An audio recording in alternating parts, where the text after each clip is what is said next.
দর্শক, আমরা এই মুহূর্তে দেখছি যে শাহবাগে যারা নোয়াখালী বিভাগের দাবিতে আন্দোলন করছিলেন, যারা শাহবাগ অবরোধ করেছিলেন, তাদেরকে সরিয়ে দিচ্ছে পুলিশ। তাদেরকে শাহবাগ মোড় থেকে সরিয়ে দিয়ে জাতীয় জাদুঘরের সামনে চলে যাওয়ার জন্য বলা হচ্ছিল।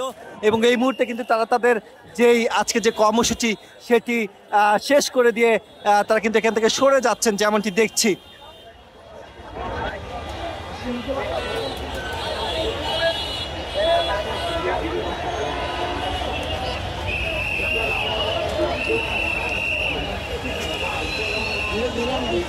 পদ্মা সেতু, মেট্রো রেল এবং এলিভেটেড এক্সপ্রেসওয়ে নির্মাণের গর্বিত অংশীদার বসুন্ধরা সিমেন্ট।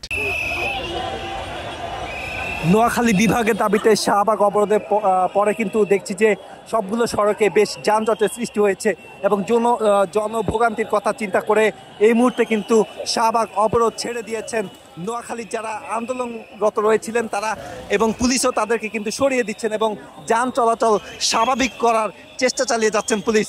জুলাই মঞ্চটি রয়েছে, সেখানে তারা সমবেত হন। পরবর্তীতে কয়েক হাজার আন্দোলনরত তারা এই শাহবাগ মোড় অবরোধ করেছিলেন এবং এই শাহবাগ মোড় অবরোধ শেষে এই মুহূর্তে আমরা দেখছি যে তারা শাহবাগ যে অবরোধটি ছিল সেটি ছেড়ে দিয়েছেন এবং তারা এখান থেকে সরে যাচ্ছেন এবং পুলিশের পক্ষ থেকেও কিন্তু তাদেরকে সরে যেতে বলা হয়েছিল। সেটা বলতে হবে।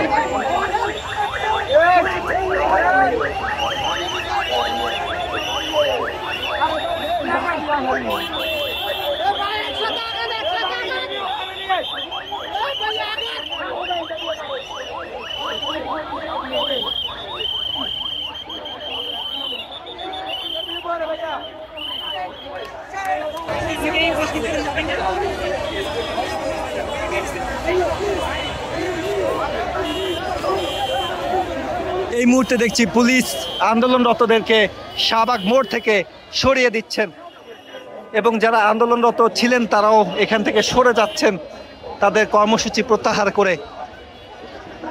এর আগেও তারা সংসদ ভবন এলাকায় জুলাই সনদ স্বাক্ষরের দিন সেখানে তারা বিক্ষোভ প্রদর্শন করেন নোয়াখালী বিভাগের দাবিতে।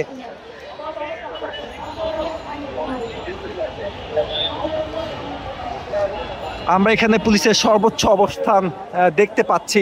পুলিশ এই মুহূর্তে আন্দোলনরতদের শাহবাগ মোড় থেকে সরিয়ে দিয়েছেন।